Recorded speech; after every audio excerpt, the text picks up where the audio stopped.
Many thanks for your company. Let's start with some election-related news. The Criminal Investigations Department of the Ghana Police Service says it would be forced to arrest all those invited for investigations over electoral fraud who have failed to show up. The CID says such persons have up to close of today.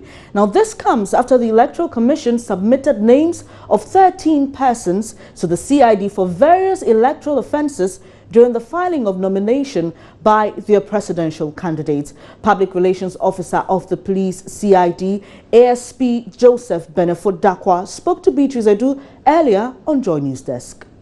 We are still on investigation. We have some of the people have reported. However, quite a few of them have not yet reported. So for those who have reported, we have cautioned them, and we have granted them bail, and we are still waiting for those who are yet to report for us to investigate. I must say we are not yet done with investigation, so we cannot say this is what. And even when we are done, the procedure is we will send the report to the AG's office for directives. Others have come. For instance, I know that Edu of Dobonso in the Afram Plains, Yevegu of Dako District, and quite a number of them have reported. We have taken their statement and they have been granted bail. But as I indicated, there are a few of them we are still waiting for. And if they don't come, we will arrest them, as indicated by the Director General CID. We use the media to let them know that we are still waiting for them. But I believe if we were expecting them to come by the end of the day, and after which, if the grace period is over, we would move in to arrest them. We have an UFP, we have RDP, we have PNC, we have APC, we have NDP. All these people, all these parties are involved. They have people who have breached the electoral laws. I'm interested to know, when you spoke to those who came, what did they tell you? I'm sorry to say that is exclusive. We don't have to disclose to the public what our clients, in this case, let me use our clients, tell us. So for that, I hope you spare me.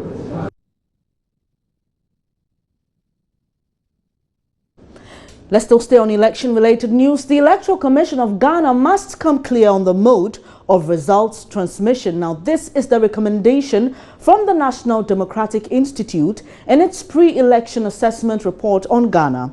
This comes in the wake of concerns by the opposition NPP that the mode of results transmission is still not clear. Speaking at a news conference to present the Institute's report, Dr. Christopher Fomonyon at the Institute advised that the Commission takes this decision quickly and inform all stakeholders before this year's polls. My colleague Joseph Akablay joins us on the telephone with updates. Joseph, many thanks for your time. Now, what else has the Institute been saying?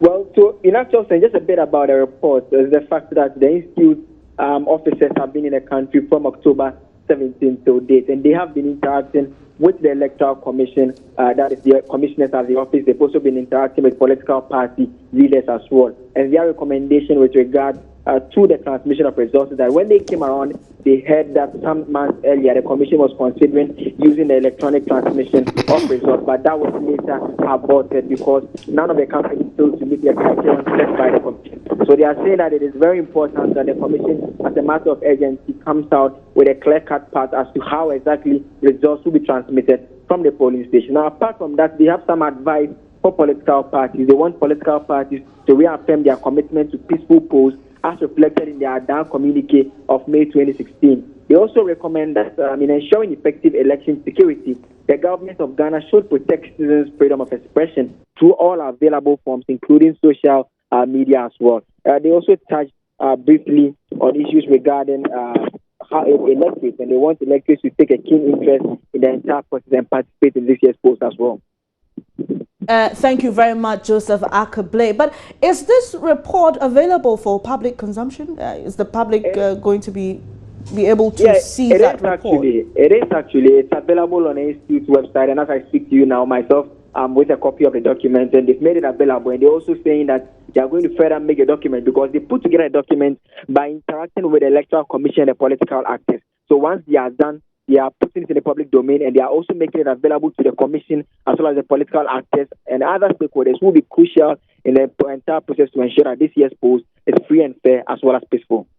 Very much, Joseph, for those updates. Now let's still stay on elections with the season. We are obviously in 46 days to the general elections. The police have given firm indication that they will not tolerate inflammatory comments from anyone with 46 days to the elections. The IGP, John Kudalo, on Thursday issued directives for Mr. Bugri Nabu, the NPP Regional Chairman, Northern Regional Chairman, to explain comments he made 2 days ago charging NPP supporters to deal with anyone who may snatch a ballot box. Well, the police are not taking kindly to those comments, and Director General of the Ghana Police Service in charge of operations, COP Christian Tete Yohunu, says Mr. Bugri Nabu will be expected to explain himself. The Inspector General of Police has called the regional command to find out what exactly is being done. The call received from the regional commander indicated that the police in the Northern Region have invited the chairman to come and explain his action. He informed them that he is at Pandai, and then he will report himself to the police tomorrow. COPO, normally the step taken, wouldn't it have been that someone filed an official complaint? No. You know, you are going into the security of this country. You are daring people, and you are going into the extent whereby you want to take over as if there's no security of this country. At least we as security agencies, we have to respond. We have to act. And the action is that we have to ask you on what grounds you are saying this thing. So he's reporting to police. Police, we will not sit down for somebody to come and make a report about somebody making this inflammatory statement that is going to affect you and I and even the ordinary citizens of this country. So we have to ask you to come and explain your action. And that is exactly what the police in the Northern Region is doing. So you've invited Mr. Bugri Nabu. Is he the only one that the police has identified as making apart from that, today, statements? I think you saw today in today's newspapers, politicians plotting to kill Nana, a headline in a daily guide. So this is also a statement which is also, police are concerned about it. If we don't show concern, who will show concern? And so for that matter, all that we are saying is that the Inspector General of Police has instructed the Director General CID to invite Reverend Isaac Owusu-Bempah to report to the CID headquarters. So are you seeking to suggest that the revelation made by the prophet, Reverend Owusu-Bempah, is one that is inflammatory, that people are threatening?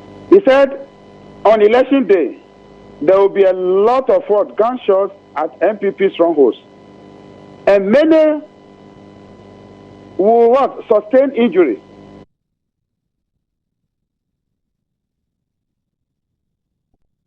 Now let's move to Parliament. The Plant Breeders Bill will no longer receive the attention of the House as it wraps up activities of the 6th Parliament.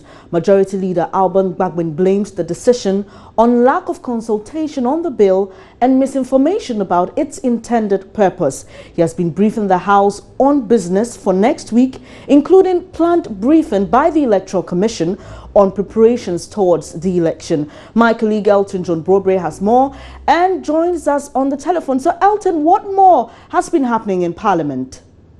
Well, like you said, today is Friday, and as it is with the House, the Majority Leader presented a business statement for next week. And because next week will be the last week for this session, they've added Monday to the sitting date because of the volume of work before them to dispense with. But he's made it clear that they would deal with matters of urgent importance to the nation. So bills like the Plant Breeders Bill will no longer feature on the order paper for this particular Parliament, which means that the next Parliament, everything will have to start afresh. The reason being that there is some kind of a conflict about the intended purpose of the bill. Some are saying that it is to promote genetically modified that's GMOs, and some are also saying that it is to ensure the protection of individual rights as far as plants are concerned. So there's that conflict, and for that reason, Parliament cannot make progress on the matter. So that particular issue has been taken off the order for now. It is the expectation that hopefully when the next Parliament is inaugurated in January, and the Ministry of Food and Agriculture is still interested in pushing through the bill, they have to make it formal before the House. Going forward, next week, what they intend doing will be to now look at bills that they can pass before they go on recess to concentrate on the elections. They are looking at the local governance bill, the Children's Amendment Bill, and the conduct of public officers. Remember that the Rights Information Bill was also withdrawn in Parliament this week. The expectation is that next week they will move it through second reading. The consideration, I'm not too sure. And so these are the issues that are before them. Some few minutes ago, the majority leader again wanted to push through the motion for the approval of the Deputy Minister for Local Government Designate, John Otibless. But the minority raised issues with the number of MPs on the floor, to the fact that they are not up to the two-thirds majority, so they would take a decision on the Deputy Minister's nominee. Well, Elton, yeah. Elton, that leads me to my next question then. So all the bills up for discussion next week wouldn't be working futility if the numbers are not enough to pass those bills? Yes, that is very true. That is if they are not able, because before they can pass a resolution on any bill, the law requires that two-thirds of members of Parliament must vote in approval. We are yet to even get one-third to even start business on the floor, let alone have the two-thirds, that's 184 members of Parliament, to pass a resolution on some of these things. If they don't get the required numbers, it will be impossible for them to make progress on some of these bills, and that is why they have to battle next week to get as many as members as possible. So it means then that all those bills that are slated for discussion next week cannot be passed if they don't have two-thirds of the MPs in Parliament. Then it means that the next Parliament may have to reconsider them again. Yes. From the beginning. I mean, that is the law, that you need two-thirds to pass a solution on bills. If you don't have the two-thirds, somebody can take the matter on in court. That is if the person is able to get access to the number of attendance of the MPs or the particular day when that particular bill was passed, that person can take the matter on, and the court will have to rule on that particular issue. And that has been the issue. Now, once this Parliament term and business is over, everything will have to start afresh. Going into the next Parliament. So what is the House doing about it? We know that the Speaker of Parliament, together with the leadership of the House, have complained about MPs' absenteeism. But really, what are they doing? Because if it means that they have to sit and obviously no bills are passed, then it's working futility. So what are they doing about it? Yes, it is a very difficult, situation, and indeed, it has put the leadership in a very tight corner, because you are convincing members who are campaigning for re-election to come to the floor to do government business, and it is proving very difficult to get them in. For example, if I should tell you about what is happening now in Parliament, the minority bench, the minority leader, the whole of this week, he's been campaigning with Nana Akufo-Addo in the Asante region. The deputy minority leader, since Parliament resumed this time, he's never been on the floor, because my information is also campaigning with Dr. Mahamudu Bawumia. On the NDC side too, they are also, even though their leadership, they've always been there, it's always been an on and off issue.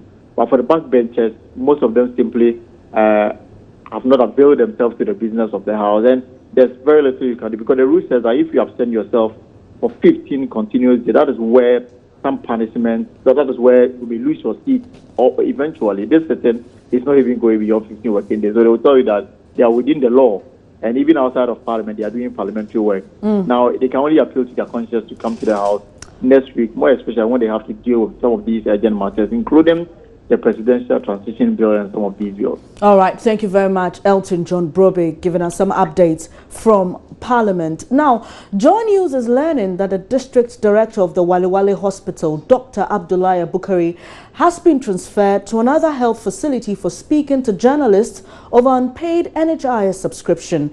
Dr. Bukari, who received his transfer letter 2 days after his interaction with the media, raised concerns over the hospital's debt that has accumulated to 2 million Ghana cedis. The Wale District Hospital, which provides services under the National Health Insurance Scheme, has for the past 10 months not been paid for its services. The hospital's last reimbursement was in July 2016 for claims for November 2015, thereby affecting activities of the hospital. Our correspondent Martina Bugri, who spoke earlier on Joy News Desk, says the director has been transferred following the concerns he raised. The health director delivered a speech, and based on the speech that we spoke to him and got all this information. And so when I called him this morning to get further information on the issue, he told me that he received a letter he was called 2 days after the program to the regional health directorate to come and respond to some issues, but he was unable to go. When he returned from his trip, he came and he was given a letter that he should proceed to a different district because of a speech he had delivered, which they deem it as a propaganda tool for a different political party. Let's concentrate on the patients who are affected in this particular case. Tell us, have they told you how their treatment at the hospital has changed? Because, you know, the hospital is old and does not have money to provide services. What I gather is that they would normally give you what they have, and those that you are the hospital is unable to provide, you would have to buy it from outside.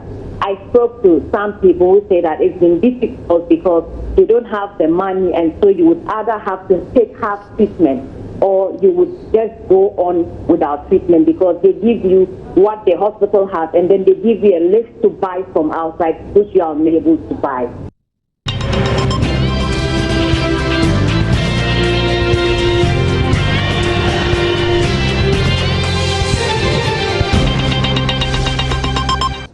Many thanks for staying on Joy News today with me, Benis Abu Baidu. Now, the Ashanti Regional Police Command has arrested 8 persons for dealing in fake Solartech electrical products. National Criminal Investigation Department sanctioned an operation earlier last week to clamp down on suspected offenders. Joy News' Kwesi Deborah reports.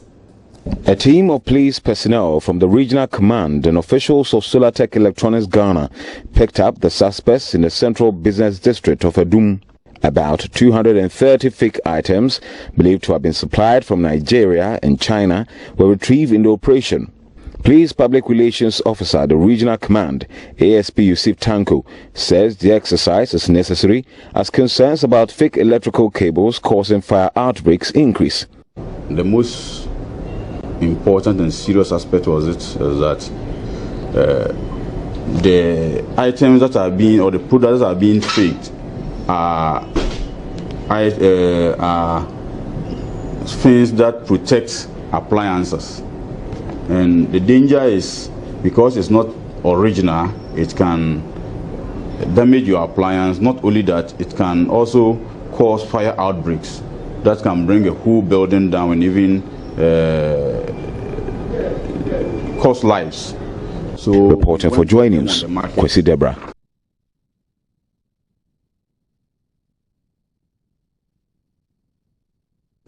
Well, senior high school students in the 3 northern regions who are eligible to vote in the December polls say they will boycott the polls if government fails to pay their feeding grant within the next 2 weeks. In the same breath, their parents have threatened to hit the streets with massive demonstrations if government fails to pay the feeding grant within the stipulated period. Executive Director of Civil Society Organization Community Development Alliance, disclosed this to the press in Wa. He said government over the years have paid little attention to the feeding grants of students in senior high schools, and that should not be allowed to continue. For over a year now, government has not paid feeding grants to schools in the 3 northern regions, which has thus delayed the admission of first years and the reopening of some schools. Rafiq Salam reports from Wa. According to the Executive Director of Community Development Alliance, Canton Salifu, since 1992 till date, payments of feeding grants to senior high schools in the northern belt of the country has remained a challenge and poses one of the biggest threats to the delivery of quality education to the people. He noted that the situation has worsened year after year, leading to the frequent loss of months and days of instructional periods, mainly among students in the 3 regions of the north, thus further aggravating the already poor educational outcomes in the area. As we speak right now, the government of Ghana has not released funds for the feeding of senior high school students for the 2nd and 3rd terms of the 2015-2016 academic year, as well as the 1st term of the 2016-2017 academic year, which just began. This situation has compelled the management of these schools to delay admission of first-year students, as well as the reopening of schools for continuous students, that is year 2 and year 3. It is so sad to note that senior high school education in northern Ghana is nearing a crisis level. The academic calendar has been so badly affected such that a 3-year period of education has now been reduced to practically 2 years, thus making it very difficult for effective teaching and learning, which further aggravates the already bad performance of students in the WASI. Why has our governments consistently delayed in releasing funds to cover for feeding expenses for students in the 3 regions of the north? Are these payments not budgeted for in the annual financial statements approved by the Parliament of Ghana? Canton Salifu added that government attempt to reduce poverty in the 3 regions of the north will come to a will culminate in a massive boycott of the 2016 elections by parents and senior high school students who are eligible to vote in this year's elections. Let's still stay on some voters who are threatening to boycott this year's elections. Roads have become a major issue ahead of the elections in December, as many communities threaten to boycott the polls over bad roads. Such is the posture of residents of Kenyasi and other towns in the Kwabri East district of the Ashanti region who are exposed to uncontrolled dust from bad roads. Now, their reason for threatening to boycott the election is that they say government has failed to fix the deplorable Kumasi-Antua Road despite appeals and demonstrations. Prince Apia took a trip to some of the communities and reports residents and other road users are at risk of respiratory diseases. About 2 years ago, residents of Kenyasi embarked on a demonstration because of the bad nature of the roads here. Now, a few months ago, contractors began work on this particular stretch of road, but it seems work has halted, and the result is that dust has engulfed the whole community and nearby ones. The Kenyasi-Antua Road has been in this state for almost 8 years. It has been shuffled at least among 4 contractors since 2007. The nature of the dusty road now is making life unbearable for residents. Ahmed Jewa explains how his son developed dust-induced infection.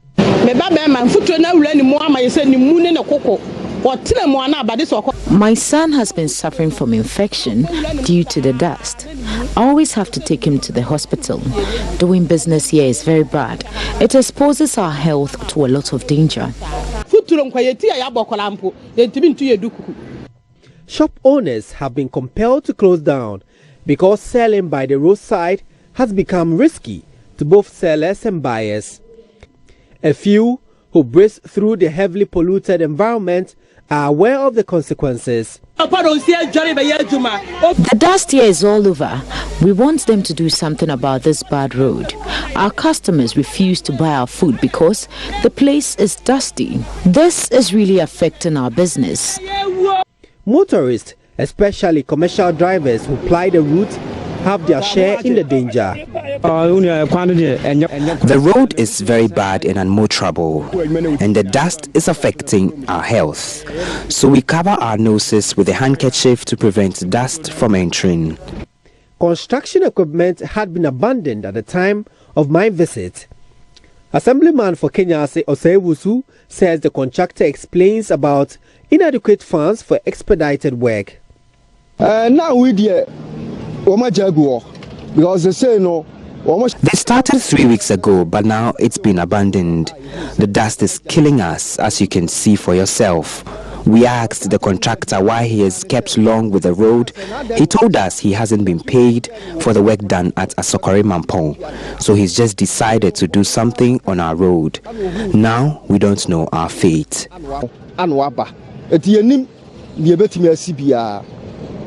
Aggrieved residents of these communities give a hint of boycotting the upcoming polls, and it's just 3 miles or about 5 kilometers from the community to Kumasi. This is Joy News Today.